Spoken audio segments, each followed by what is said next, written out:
Maybe it's time people realize that some shows deserve to be canceled, especially when the host has forgotten how to treat human beings with basic respect. Those were the explosive words that Prince Harry delivered on The Late Show last night. Words that would ignite one of the most shocking confrontations in late-night television history.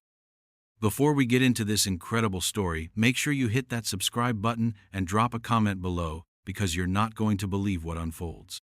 What started as a simple promotional appearance for Harry's latest charitable initiative quickly devolved into a brutal verbal warfare that exposed the raw tensions simmering beneath the surface of Hollywood's glittering facade. The Duke of Sussex didn't just come to play nice, he came loaded for bear, and Stephen Colbert was about to find out just how sharp the royals' claws could be. The atmosphere in Studio 57 felt different from the moment Prince Harry walked onto the set. Those familiar with the show's usual rhythm could sense something was off.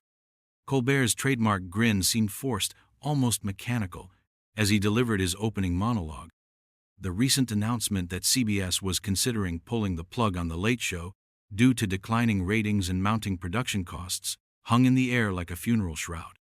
Industry insiders had been whispering for weeks about behind-the-scenes turmoil, complaints from guests about Colbert's increasingly abrasive interview style, and a growing reputation for ambushing celebrities with gotcha questions designed more for viral moments than genuine conversation.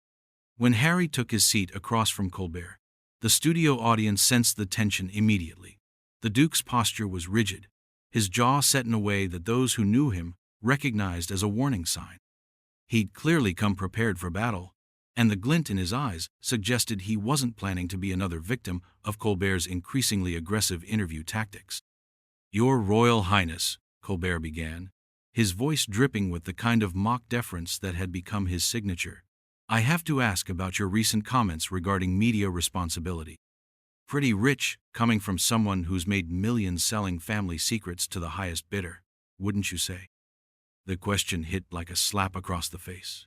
The studio fell silent, cameras capturing Harry's immediate reaction, a flash of genuine anger that he quickly tried to mask. But Colbert wasn't finished. He leaned back in his chair with that predatory smile, clearly expecting Harry to crumble under the pressure, like so many other guests had before him. "I mean," Colbert continued, seemingly oblivious to the storm clouds gathering across from him, "you've written all books, done explosive interviews, aired every piece of dirty laundry your family has, and now you want to lecture the media about responsibility? That's like a arsonist complaining about fire safety." Harry's knuckles went white as he gripped the arm of his chair.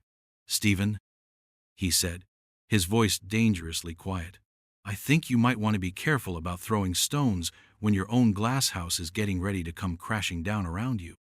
The reference to the show's potential cancellation was unmistakable, and Colbert's smile faltered for just a moment before returning with renewed venom. "Oh, I see. The prince has done his homework. Tell me, Harry, are you celebrating the possibility that American television might lose another platform for actual journalism? Or are you just bitter that someone finally had the courage to ask you the hard questions?" "Hard questions?" Harry's laugh was sharp, cutting. "Is that what you call ambushing guests with personal attacks disguised as journalism? Because from where I'm sitting, it looks more like a desperate man trying to squeeze blood from stones to keep his dying show relevant." The audience shifted uncomfortably. This wasn't the usual playful banter between host and guest. This was something uglier, more personal. Colbert's producers could be seen in the wings, clearly debating whether to cut to commercial, but the host pressed on, seemingly unable to resist poking the wounded animal across from him. "You know what's fascinating about you, Harry?" Colbert's voice took on a contemplative tone that fooled no one. "You left the royal family claiming you wanted privacy, wanted to protect your family from media scrutiny. But here you are, year after year, on every talk show, in every magazine, making sure the world never forgets your name. So which is it? Do you want privacy, or do you just want control over the narrative?" Harry's eyes blazed. "At least I'm honest about my motivations, Stephen. I don't hide behind the pretense of comedy while systematically destroying people for entertainment value. How many guests have walked off your show in the past year? How many have complained about your interview tactics behind the scenes? Maybe the network isn't just looking at ratings, maybe they're looking at what kind of person you've become. The accusation hung in the air like a toxic cloud. Colbert's face went through a series of expressions: surprise, anger, and something that might have been fear. He'd clearly underestimated his guest, expecting the usual royal politeness and diplomatic non-answers. Instead, he'd awakened something far more dangerous. That's a serious accusation coming from someone whose own family has essentially disowned him. Colbert shot back, abandoning any pretense of civility. Tell me, when was the last time your father returned your calls? When was the last time William spoke to you without lawyers present? The low blow hit its mark. Harry's composure cracked visibly, his face flushing with a mixture of hurt and rage. But instead of retreating, he leaned forward, his voice dropping to a whisper that somehow carried more menace than any shout. You really want to go there, Stephen? You want to talk about family dysfunction? Because I've done my research too. I know about the complaints from your own staff, the way you treat people when the cameras aren't rolling. I know about the guests who've been traumatized by your interview style, the young actors who left here in tears because you thought their pain was comedy gold. The studio was now dead silent, the audience holding its collective breath as they witnessed something unprecedented. This wasn't entertainment anymore. This was a public execution being broadcast live to millions of viewers. But Harry wasn't finished, and what he said next would change everything. You see, Stephen, I actually support CBS's decision to potentially cancel this show, Harry continued, his voice gaining strength with each word. Because maybe, just maybe, it's not really about the financial issues or declining ratings. Maybe it's about the fact that you've forgotten how to treat human beings with basic decency. Maybe it's about the culture of cruelty you've created in the name of comedy. Colbert's face went ashen.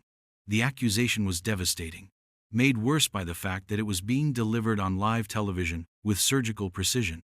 But Harry's words had also revealed something darker about himself. A calculated vindictiveness that showed he wasn't just defending himself. He was actively trying to destroy his host's career. How dare you, Colbert whispered, his hands trembling slightly as he gripped his index cards. How dare you come on my show and try to sabotage everything I've built? You're nothing but a privileged brat who's never had to work a real day in his life, and now you think you can lecture me about my career? The gloves were officially off. Harry's smile was cold, almost predatory. Privileged? That's rich coming from someone who's built their entire career on punching down at people who can't fight back. At least I acknowledge my privilege, Stephen. I don't hide behind fake moral superiority while systematically destroying people for sport. Fake moral superiority? Colbert's voice rose to a near shout. I've spent my entire career holding powerful people accountable, asking the questions that others are too afraid to ask. That's journalism, Harry. That's what separates us from the sycophantic fluff pieces you're probably used to. Accountability? Harry laughed bitterly. Is that what you called it when you reduced that young actress to tears last month because you thought her eating disorder was fair game for jokes? Is that what you called it when you ambushed that politician's teenage daughter with questions about her father's affair? That's not journalism, Stephen. That's sadism with a CBS logo. The audience gasped audibly. Several people could be seen reaching for their phones, realizing they were witnessing television history in the making. Colbert's producers were now frantically gesturing from the wings, but both men seemed oblivious to everything except their mutual destruction. You don't know what you're talking about, Colbert snarled, his carefully constructed television persona completely shattered. You sit there in your ivory tower, protected by royal titles and inherited wealth, and you think you understand what real work looks like, what sacrifice looks like. I've earned every success I've had through talent and hard work, not because I happen to be born into the right family. Earned? Harry's voice dripped with contempt. You've earned the reputation as the most toxic host in late-night television. You've earned the whispered warnings that agents give their clients before they come on your show. You've earned the fear and resentment of every guest who's ever sat in that chair and realized too late that they were walking into an ambush. The personal nature of the attacks was becoming increasingly vicious. Both men seemed determined to inflict maximum damage, and the studio audience was trapped in the crossfire of their mutual annihilation. But Colbert wasn't backing down, and his next attack was perhaps his most brutal yet. "Fear and resentment?" he spat. "You want to talk about fear and resentment? Let's talk about how your own family is so disgusted by your behavior that they won't even be in the same room with you. Let's talk about how you've monetized your mother's death and your family's dysfunction. Let's talk about how you've become exactly the kind of media parasite you claim to despise." The mention of his mother was the final straw. Harry's face went through a transformation that was terrifying to witness, the polished royal facade completely evaporating, replaced by something raw and dangerous. When he spoke, his voice was barely controlled fury. "Don't you ever mention my mother." Each word was delivered like a physical blow. "You pathetic, bitter little man. You hide behind your desk and your writers and your carefully scripted questions, but deep down you know the truth. You know that you're nothing but a court jester who's forgotten his place. You're not a journalist.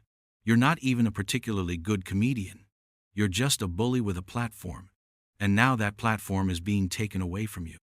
The words hung in the air like poison. Colbert's face cycled through emotions too quickly to catalog: rage, hurt, embarrassment, and something that looked dangerously like desperation.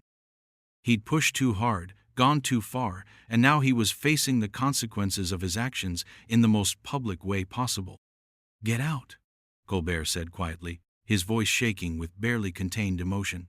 "Get out of my studio." "Gladly," Harry replied, standing up from his chair with deliberate slowness.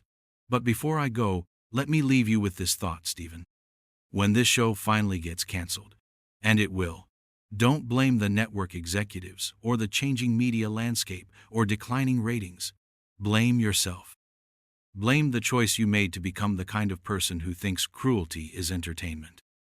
The confrontation had reached a point of no return, with both men having inflicted wounds that would never fully heal. But the most explosive moments were yet to come, and what happened next would ensure that neither man would ever be able to repair the damage they had done to each other or to themselves. Harry began removing his microphone with theatrical precision, each movement calculated to maximize the dramatic impact. But Colbert, his ego too bruised to let his guest have the last word, made one final, catastrophic mistake. "You know what, Harry?